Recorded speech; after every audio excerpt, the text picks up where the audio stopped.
আবু তালেবের অন্তরে ঢুকাইয়া দিছি। এখন আবু তালেব আপনার প্রতি মহব্বত লালন পালন যখন করার দায়িত্ব নিছে, তখন আমি শুধু আবু তালেবের কাছে আমি সীমা রাখি নাই এই মহব্বতটা। আমি আবু তালেবের সংসারের মধ্যে যত আছে, আবু তালেবের স্ত্রী সহকারে ফাতেমা বিনতে আসাদ অর্থাৎ নবীজির শাশি আম্মা অর্থাৎ হযরত আলীর মা, হযরত আলীর মা, বাবারে আমার কয় আমি এদের অন্তরে পর্যন্ত আপনার ভালোবাসা ঢুকাইয়া দিলাম। এখন হযরত আলীর মা আবু তালেবের স্ত্রী, তার 3টা সন্তান আছে, মাওলা আলী, জাফর এবং আকিল। এদেরকে খাওয়ানোর আগে আপনারে আগে খাওয়াইছে, এদেরকে গোসল করানোর আগে আপনারে গোসল করাইছে, এদেরকে ঘুম পাড়ানোর আগে আপনারে আগে ঘুম পাড়াইছে। এত মহব্বত করছে, আমি খোদায় তাদের অন্তরের মধ্যে এমনি ভাবে ঢুকাইয়া দিছি। হে দুস্ত, আপনারে আমি এতিম অবস্থায় পাইছি, এতিমের কি জ্বালা যন্ত্রণা বুঝতে আমি দেই নাই। হে দোস্ত, শেষ পর্যায়ে আপনাকে হয়রান পেরেশান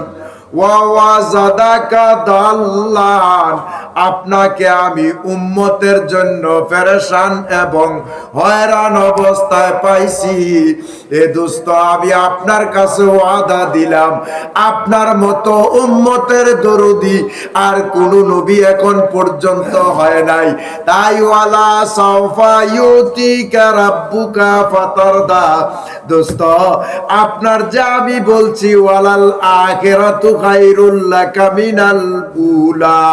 দোস্ত গো, ওই হাশরের ময়দানে কোন নবীর সুপারিশ আমি গ্রহণ করব না, কোন নবীরে পাওয়ার দেব না, কোন নবীর উম্মতকে বেহেশতে যাওয়ার পারমিশন দিব না, আগে যতক্ষণ পর্যন্ত আপনার নবীর উম্মত যারা আছে বেহেশত যাওয়া শেষ না হবে। মর্যাদা আছে কিনা? কি আছে কিনা? সেই নবীর প্রতি আমাদের দরদ রাখা দরকার আছে নি? আমার নবী ডাক দিয়া কয়, হে জগতের মানুষ শোনো, কি এই রজব মাসটাতে আমি আল্লাহ ডাক দিয়ে আমার দোস্তের এনেছি, নিয়ে আমার দোস্তের আশা মনোবাসনা পূর্ণ করছি। এই কারণে এটা হইল আল্লাহর মাস। আর এই যে শাবান মাসটা, শাবানুর শাহরি, এই শাবান মাসটা আমি ডিক্লেয়ার দিলাম আমি নবীর মাস। কেন নবীর মাস? আল্লাহ ইউতি ওয়া আনা কাসিমুন, আল্লাহ হইল দাতা, আমি নবী হইলাম বন্টনকারী।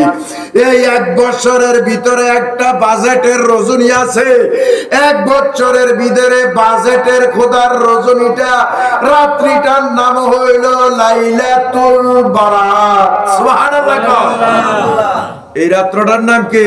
লাইলাতুল বারাত। এই কারণে মুফাসসিরিনে কেরামগণ বলেছেন এই রাত্রটার নাম হইল লাইলাতুল বারাত, লাইলাতুর রহমত, লাইলাতুস সাব। বাবারে আমার, এই রাত্রটা হইল লাইলাতুল, এই রাত্রটা হইল বাবা আমার রহমতের রজনী, বরকতের রজনী, ভাগ্যের রজনী এবং শক্তির রজনী, এমন কি মুক্তির রজনী। এখন মুক্তি কি? নবী সরকার দো আলম বলেন, বনি কলব গোত্রে, বনি ইসরাইলের বনি কলব গোত্রের মধ্যে যারা আসিল তারা বকরি বেশি বেশি লালন পালন করত। কেমন বকরি পালন করত? তাদের এক একটা পরিবারের মধ্যে 3000 বকরি ছিল। এইরকম ভাবে বকরি তারা লালন পালন করত। ওই বনি কলব গোত্রের বকরি যারা পালত, তাদের বকরির পশমের চাইতে আরো বেশি উম্মতের গোনা আজকে লাইলাতুল বরাতের রাত্রিতে আল্লাহ মাফ কইরা দিবে। এই রাত্রটার ফজিলত যে কি পর্যন্ত, বাবারে আমার, এই রহমতের রজনী আল্লাহ কয় এটা রহমতের রজনী, চুক্তির রজনী। এই রাত্রিতে আমার কাছে যারা চাইবে অন্তর পরিষ্কার করিয়া, যাদের মন খোলসা করিয়া আমি আল্লাহর দরবারে চাইবে, আমি আল্লাহ তাদের গুনাহ মাফ কইরা তাদেরকে বুলন্দ কইরা দেয়। এখন আগে তোমারে জিজ্ঞাসা করি, আল্লাহ তুমি বলছো এই রাত্রিতে রহমতের মাস হিসাবে তুমি ডিক্লেয়ার দিছো এই রাত্রিটা রহমতের মাস। আল্লাহ তোমারে আমি জিজ্ঞাসা করি, তুমি এর আগে ডিক্লেয়ার দিলা ইন্না রাহমাতাল্লাহি কারিবুম মিনাল মুহসিনিন, আমার বন্ধু ওলি যারা আছে তাদের কাছে আছে আমার রহমত।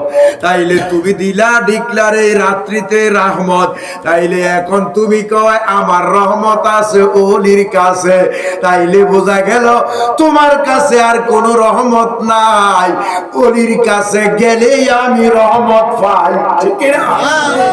ওলির কাছে গেলে রহমত পাই।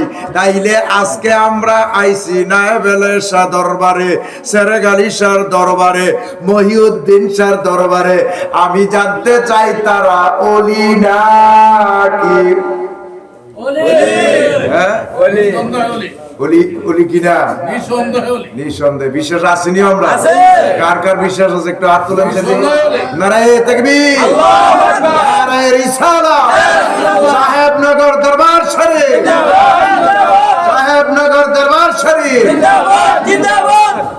বাবা আমার, এই আল্লাহর ওলিদের দরবার, এই ওলিদের দরবারে যদি যাইবা তাইলে আমি আল্লাহর রহমত পাইবা। ডিক্লেয়ার দিছে কে? আল্লাহ। ডিক্লেয়ার দিছে কে? আল্লাহ। আল্লাহ যদি ডিক্লেয়ার দিয়া থাকে আমি জিজ্ঞাসা করব, বাবা আজকে আইছি ওলির দরবার থেকে, তাইলে আমরা রহমতের আশা করতে পারি কি পারি না? পারি। হ্যাঁ পারি। আর যারা খাইয়া গেছে গা, পেট পুরাইয়া গেছে, রহমত আর পাইছে না। পেট পুরাইয়া গেছে, রহমত আর পাইছে না। রহমত পাইতে হইলে কর্ম করণ লাগবে, ঠিক কিনা? রহমত পাইতে হইলে কর্ম করণ লাগবে। স্কুলে ভর্তি হইয়া রইছে,